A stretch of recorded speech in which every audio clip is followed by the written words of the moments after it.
Welcome to CIO After Dark, a special spin-off series from Leadership, The Secret Sauce, recorded live at ICF Converge 2025. Join Matt Dodson and guest host Helen Dan as they capture the energy and insights from coaches and leaders after hours. In this intimate series, we're uncovering the secret ingredients that make coaching cultures thrive, exploring the ripple effects of transformation, and maybe even finding a few rally cries along the way. So dim the lights, lean in close, and let's discover what happens when coaching conversations come alive after dark. This episode is brought to you by Character Matters Coaching. At Character Matters, we believe leadership isn't just about results. It's about who you are while achieving them. Whether you're facing career transitions, building stronger teams, or navigating personal growth, we help leaders unlock clarity, strengthen resilience, and lead with authenticity. Because when your character grows, your impact grows. Learn more at www.charactermatterscoaching.com.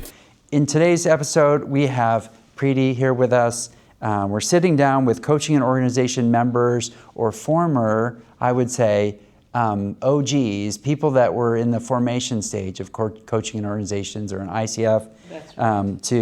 And so she's going to uncover her own secret sauce in what she's doing right now. You'll get a chance to tell us about a little bit about that in just a second.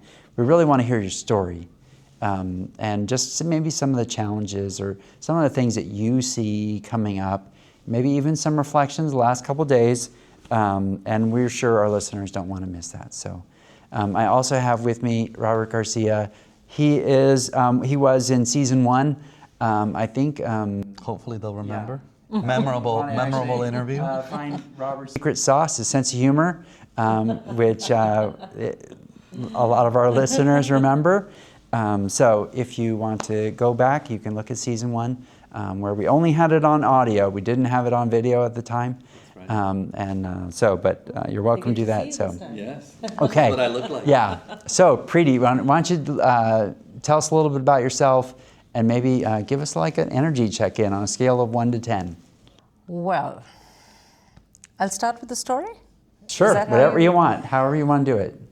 Well, it's actually quite appropriate to tell a story at this time, given that after 40 years in the corporate sector, I spun off and started the Fulfillment Institute. A lot of times I'm asked why fulfillment, because that to me is the missing piece between what we call happiness and flourishing, to say, how do you really bring that in? In fact, there was an interesting conversation I had with somebody this morning who said, give me a sense of this. And I found myself telling him that organizations perpetuate individuals.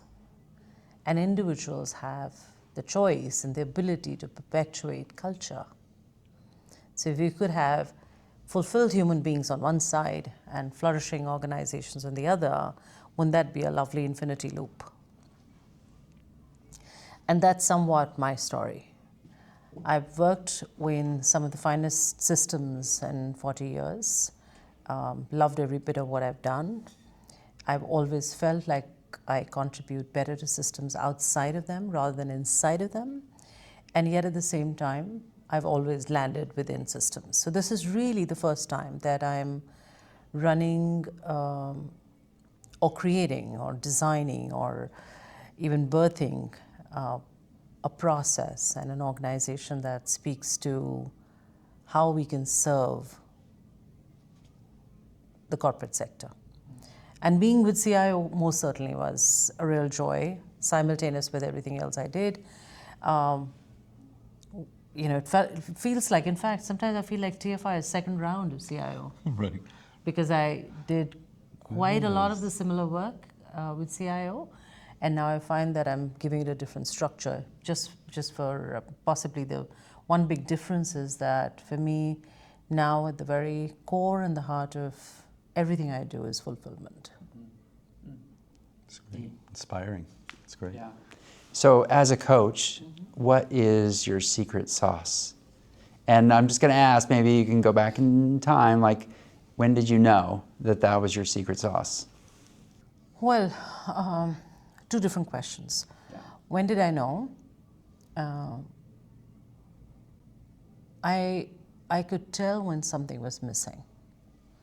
I could tell when coaching was leading the person I was coaching to a solution, but not a sense of ease and well-being and deep-seated contentment.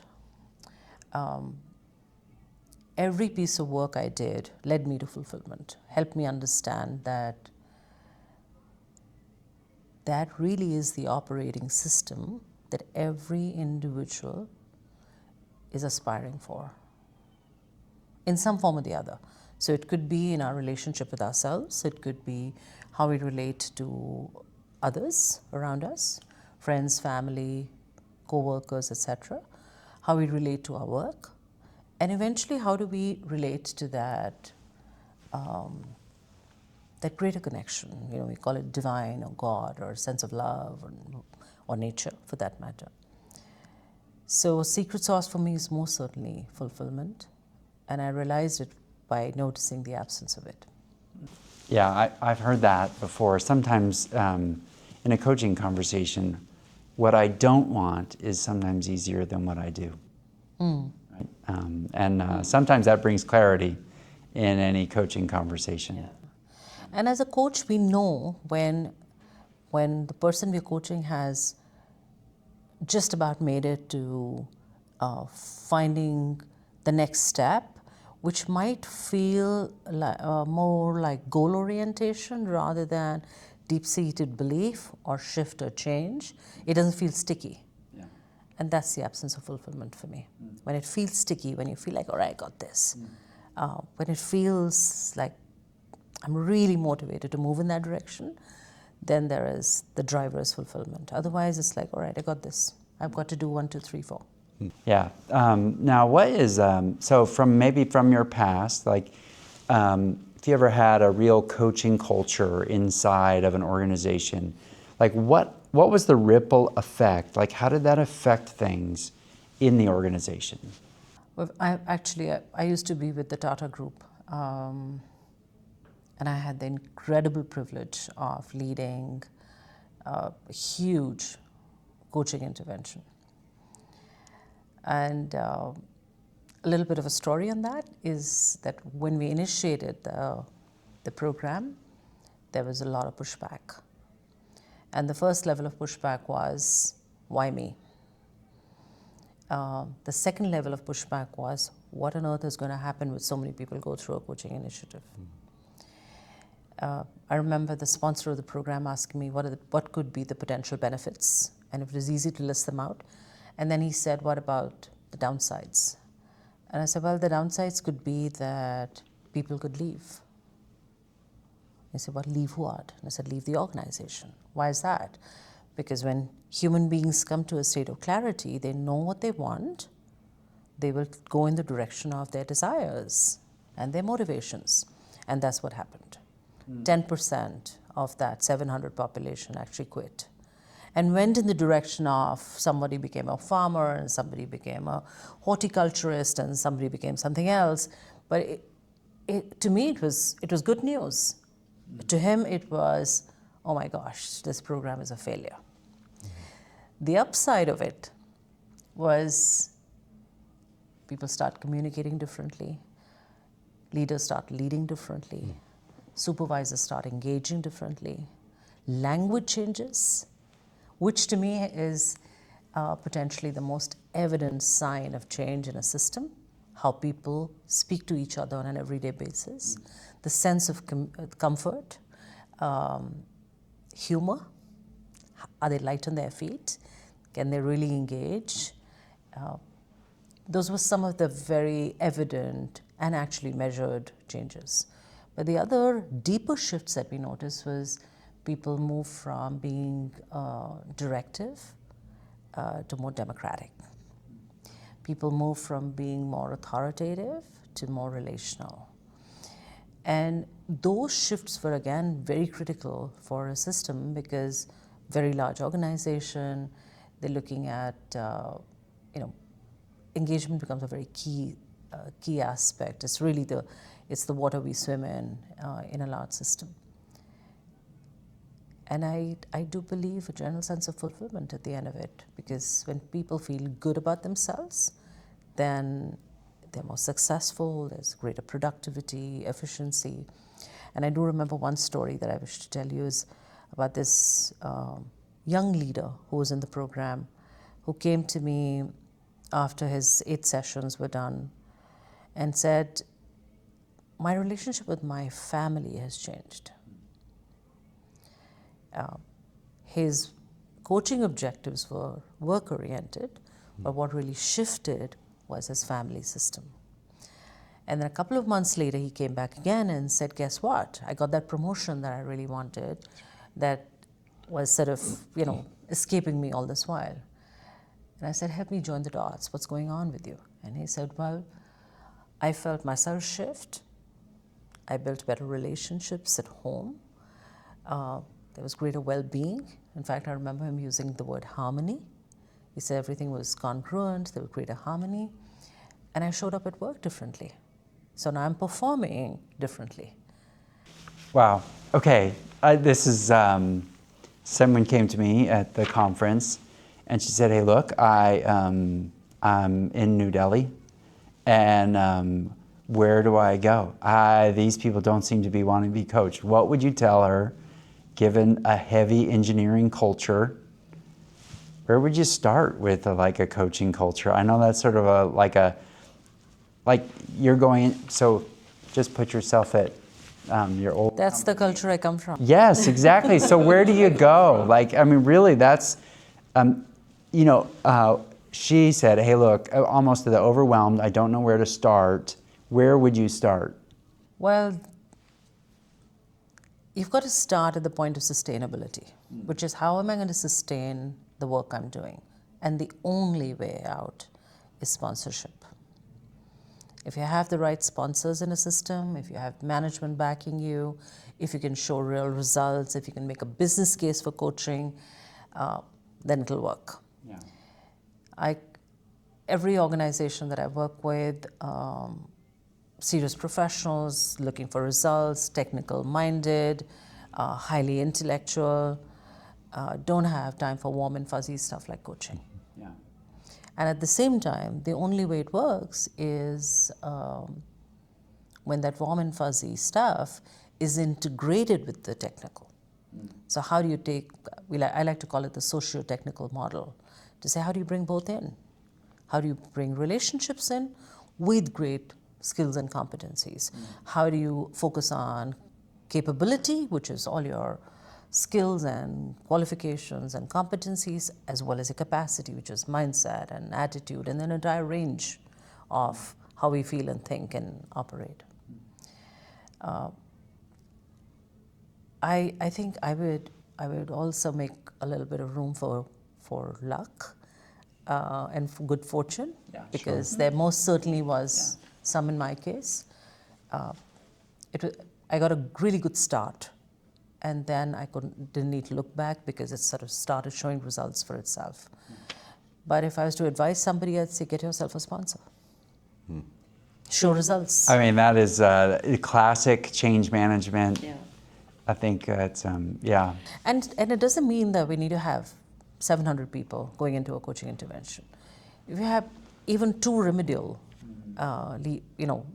initiatives, show results, record results, report results, promote results, talk about them, write about them, make it evident, make that invisible so visible that people know that this actually works. Okay, and I'm sure you're naturally doing this, but I know the listeners, if you've ever watched Derek Sivers' How to Start a Movement, you just described it all on your own. She has her own video, he basically says that.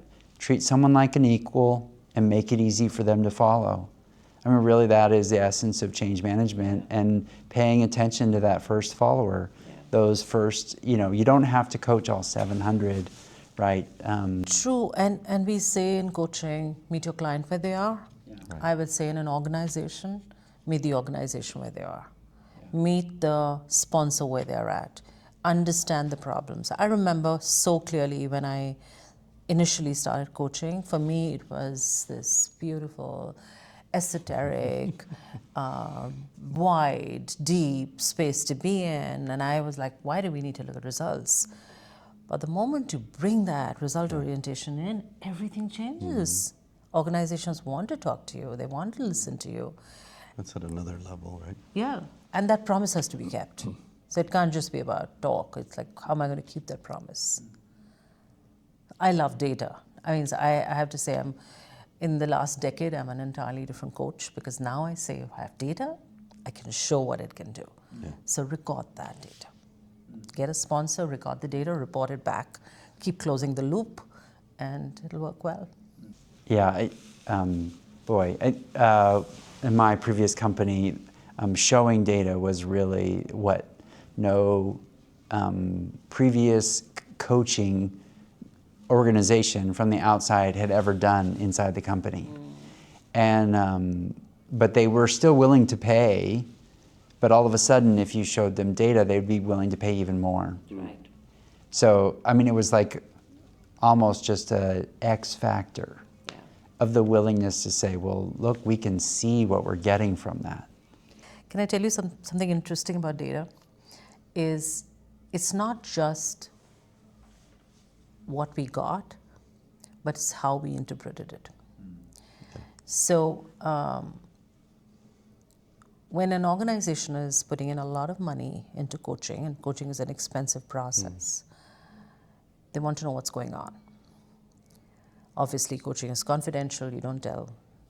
Coaches are not going to come out and speak about their conversations.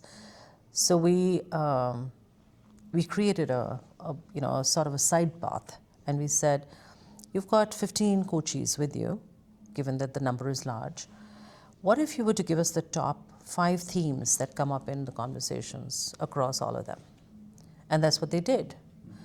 Those 5 themes across 700 odd people, and over time, over 10,000 people, gave us a way to look at our culture, to define policies, to define initiatives, to develop leadership programs. There's a wealth of information that we got out of that. Yeah, I just smile because really that integration between coaching and what the L&D organization or how HR should be involved is really, well, let's just say it's magic. It is. But it's not rocket science, but oftentimes coaching is separated from that, from those HR, like from getting information to do something with it. Yeah. Right? Because it has to mean something or make real what's going on in the organization. And you have that, and you can do that without losing trust and with holding on to the coach's, the container of confidentiality. You can do that. Robert, what insight do you have from anything we've talked about so far? I'm always mesmerized and fully engaged when she talks, because she's so articulate and has so much experience and is able to present things so clearly, and with such great examples. I think I have to take him out for a drink after this. Yeah. So, in terms of how you explain fulfillment, I think it's so clear that and the examples you've used, I think we've had similar experiences, but it's all about really promoting the culture within the organization. Yeah. We're very fortunate that she was on our board for 4 years, and she helped guide us to where we are today. And you talked a little about the baby that we created. Compass? The compass. We have an assessment maturity matrix. We've started talking about that. Yeah.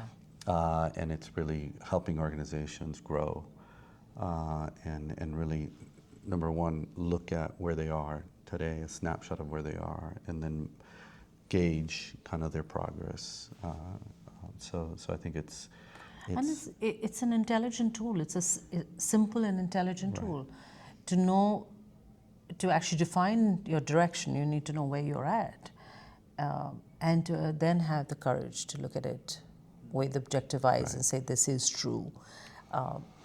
And the insights, right, that it provides the organization, and it almost built a roadmap.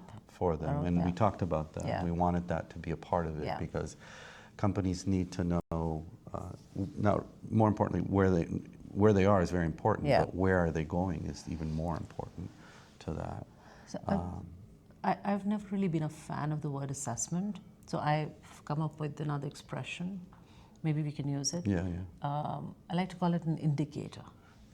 Right. And I like the fact that the compass allows us to plot what's happening within an organization, and then to say, now the indication is I'm here, but it also indicates direction, where I'm going. Yeah, and that's what the compass does and for us. And we liked the name compass because it's giving you direction. Yeah. It's moving, Yeah. and I think it's working well in the market. I'm also thrilled about your transition from corporate, demanding opportunity, and she wanted to take it easy. I don't know what I'm going to do. I'm going to do something, and then all of a sudden she builds this fulfillment center that is Institute. Sorry, fulfillment institute that is really driving so much of the experience that you've had and built within very large organization to now work with other organizations. Yeah. It's great. And seems like you're happy and I'm things very are going happy. well. I am very happy. I'm very fulfilled. Fulfilled. So Preeti, one of the last questions we asked is if you had a rally cry or a inspirational song that would describe where you're at. Do you have a rally cry? You don't have to have one. This is a totally optional question. We have TFI T-shirts that a friend created for us. TFI being the Fulfillment Institute. And the back of that T-shirt has a QR code to our website, and it has a question which says, "Are you fulfilled?" So the rally cry would most certainly have fulfillment in it. I would say, aspire for fulfillment. It's possible. I think it's possible for each one of us. We sometimes delay it for the future, but the future is now. Get to it right away. So now we just have a time for just some reflections. Robert, do you have any other reflections on any insights that Preeti had? No, I think it's very clear and inspiring, and I think she's continuing to thrive in what you're doing, and it's clear that she's passionate about coaching and the work that you're doing, specifically with organizations. I would add to this by bringing in the work we did together also around internal coaching, Right. and what that did for the recommendation did for CIO and continues to do. That the idea of the compass also provides avenues on how you can actually grow the culture in the organization. And I was asked when we were creating Compass to say, what do you mean coaching culture and culture? What's the combination of those two? And what is culture really? Culture is when people communicate with each other, when we engage with each other, when we are kind. And of course, now that I'm not a part of the hefty corporate space, I can say when we have expressions of love and affection within a system, of course in an appropriate fashion. And having an HR hub. And showing up. Yeah. Every aspect Present, of coaching, I think, shows up in culture. It's presence, it's holding space, it's listening, it's giving people room to be themselves, it's authenticity, it's kindness, it's affection. So really is the same. And I would highly recommend internal coaches as a part of that plan, because that's where the needle really, really shifts. That's where culture starts changing. Because external folks will come and go, Right. and it's important to have them for senior leadership, but for everybody else, internal coaches is the route to take. Yeah. Some experience. Yeah, I just, I didn't have my insight until you just mentioned that, and I will share. A friend of mine worked for a company in Europe, and she trained a bunch of internal coaches. Several of those internal coaches left to go hang their own shingle. Mm-hmm. So she went back to the well to go coach people again, and they said, well, what happens if they leave again? You know, new people leaving. And it just dawned on me, there's a certain amount of courage that's required in saying, hey, look, we're going to offer coaching. Mm-hmm. And the story that you shared about, you know, maybe those leaders would, I would look at it differently. I wouldn't say they're leaving the company, but they're getting a lot clearer. And you really, if I do really, I'll use the word, because I didn't mind using it in a corporate setting, if I truly care and love for that person, I really want the best for them. Yeah. And it may not be here. Might be somewhere else. And maybe somewhere else. And I would much rather have only those folks stay back who really want to stay. Yeah. So the combination of the two, we must all go in the direction of what works best for us. Yeah. I don't coach as much now, but when I did do executive coaching, a lot of the conversations with the leaders was like, there may be conversations we're having that the individual will be very aware that they don't belong here in this organization. Yeah. Are you okay with that? And I would say 100% of the leaders that you talk to say, I don't want anybody here that doesn't want to be here. Yeah. So either find them a place where they can thrive, or could be outside the organization. And I think every leader is. Yeah. Yeah. And I would say those people that would leave would be an incredible ambassador for doing something that they're really thriving in. Correct. Because all of a sudden you've helped guide them to really what they should be doing. Right. And they will recommend you like nobody's business. Be fulfilled. Yeah, yeah. You will not need the Fulfillment Institute. You will be a Fulfillment Institute all on your own. Right. Okay. Well, you know what, Preeti? I will just ask this question for our listeners. What's the best way to get a hold of you? Like if somebody, one of our listeners, was interested in just reaching out or connecting or hearing what you're doing, what's the best way to get a hold of you? I can give my telephone number. No, don't. You don't have to do that. Email address is fun, or LinkedIn. I think LinkedIn would be great, and the website. It's thefulfillmentinstitute.com with fulfillment with a double L, and otherwise LinkedIn. Great. Okay. To our listeners, we want to ask the question. You've heard Preeti talk about what her secret sauce is, or even the organizational, like the secret ingredient there. So share it with us on your socials, subscribe to the show, join our community for more ways to strengthen your leadership. A special thanks to our sponsor, Character Matters Coaching and Consulting. Do you ever feel like you're working hard but not making the impact you want? At Character Matters Coaching and Consulting, we help leaders and organizations move from stuck to unstoppable. Through one-on-one coaching and team consulting, we don't just work on skills, we work on the leader behind the skills. Visit charactermatterscoaching.com to discover how we can help sharpen your edge, grow your influence, and lead with purpose. Well, thanks to both of you. Thank you, Matt. Thank you, Matt. Until next time, or until we see you on the podcast, have a great night.